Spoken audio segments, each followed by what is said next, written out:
Welcome to Divine Hand for another soulful, insightful, spiritual message. Take what resonate, leave what doesn't. Collective. I pre-pulled some cards for our convenience, and with that being said, let's get started. So the first oracle card I pulled was financial tea. Money messages are coming. Okay, and so this is like spirit giving you a heads up about some information, some insight or opportunity related to your finances is about to surface. So, God, the universe, whatever you subscribe to, is basically saying pay attention to the signs, okay? Incoming clarity about money. You may receive some news about this pretty soon, okay? Messages may come in anyway, okay? Subliminal. Conversation, numbers, dreams, intuitive nudges, okay? Anyway, okay? So just allow things to unfold naturally, okay? Behind the scenes, spirit is working your financial energy in your favor, okay? So the next card I pulled was obsession. Obsession signals unhealed attachment. So this is just a gentle but honest mirror, okay? This is where your emotional energy has become stuck rather than flowing, okay? So you may be fixated on something, obsessed to the point where your inner wounds are seeking comfort, validation, or closure, okay? So be aware of that. You rather choose attachment over alignment. Okay, so it may be a bond that's maybe very intense towards you, and it's rooted in fear of loss, okay, rather than like mutual growth, okay. So repeated thoughts, okay, constant mental loops you're maybe experiencing as well. Things keep replaying until you heal them, okay. And then this is also speaking to like energy imbalance. So you're focusing too much on another person's or another outcome or maybe a situation, and it's pulling away from your energy.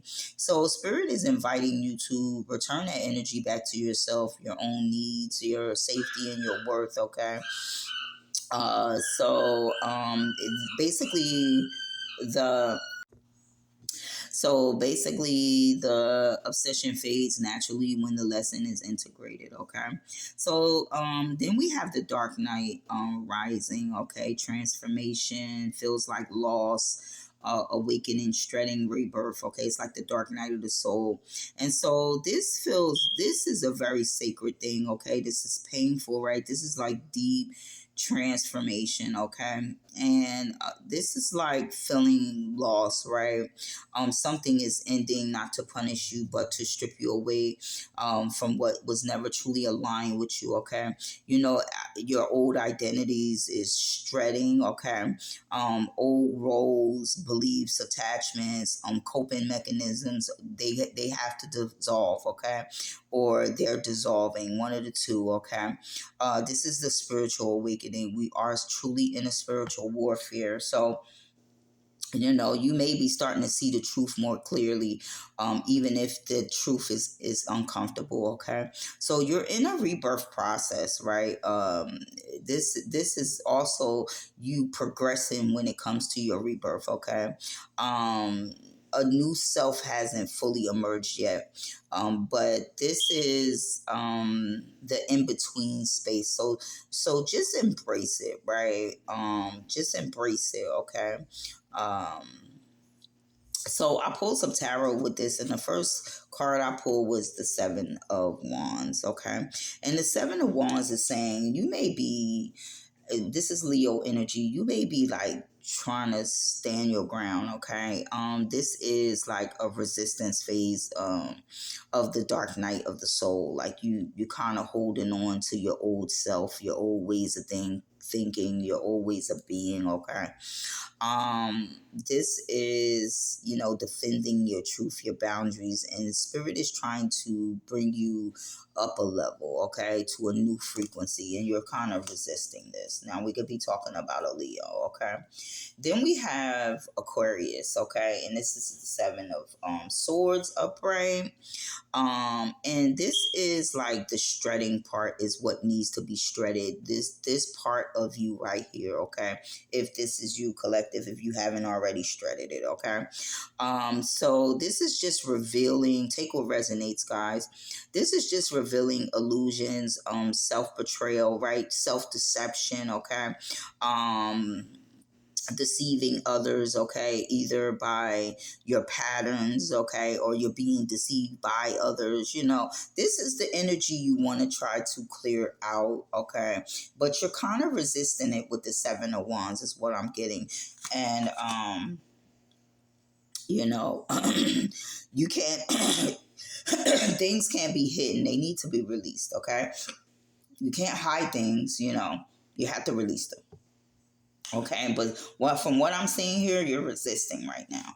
Okay, then we have the Queen of Swords upright. Okay, and so this is like being awakened through the truth of what others are doing and what you're doing to yourself.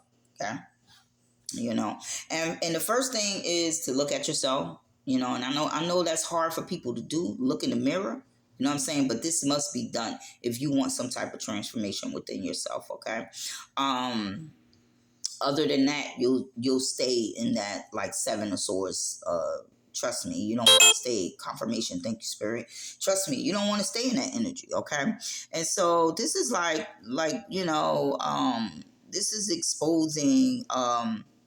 this is exposing the truth, okay? This is mental clarity, right? Emotional detachment, choosing head over heart, okay? Using your discernment here, okay? And this is Libra's energy. So this is about balance, bringing yourself back into balance is what I'm getting, right?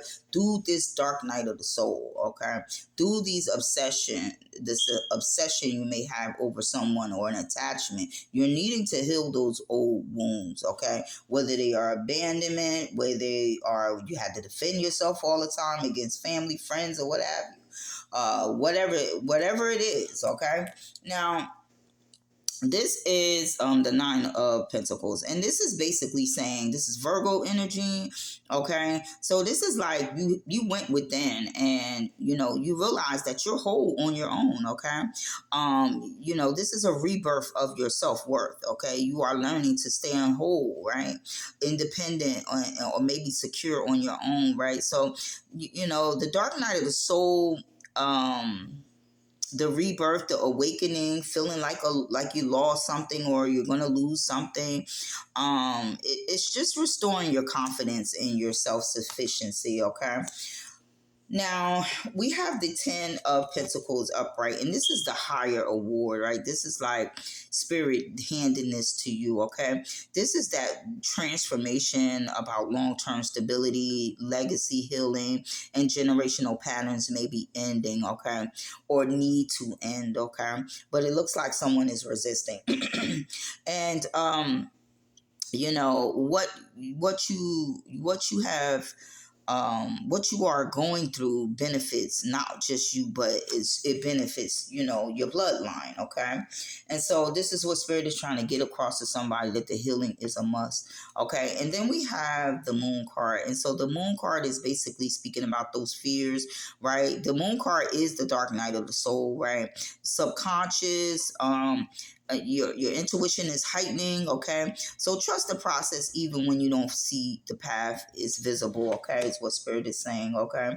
Then we have the King of Pentacles, and this is embodying that rebirth, okay? You may be dealing with a King of Pentacles, okay? Or that you may not have all the information with the Moon card, okay? So you're stepping into a grounded leadership, okay? Financially, emotionally, stability, right? You're doing some self-mastery, and the old you needs to shed, right? This is the future, okay, version of you after you shred. The shredding is complete. The Dark Night of Soul is complete. And then we have the Page of Wands. And so this is a new life force. After you've done all the work, God is going to give you a new life force, right? A new passion, right? Fresh spiritual energy, right? Creative. You got a calling on your life, okay? It's going to emerge after the darkness lifts. You're going to see the light, okay? And this is the spark of that new chapter is what I'm getting, right? And so at the bottom of the deck, we got the Three of Cups. And so this is going to bring in that celebration, collaboration, money, that money and all those things that's going to put you in, a place of power, right? A position of power, okay?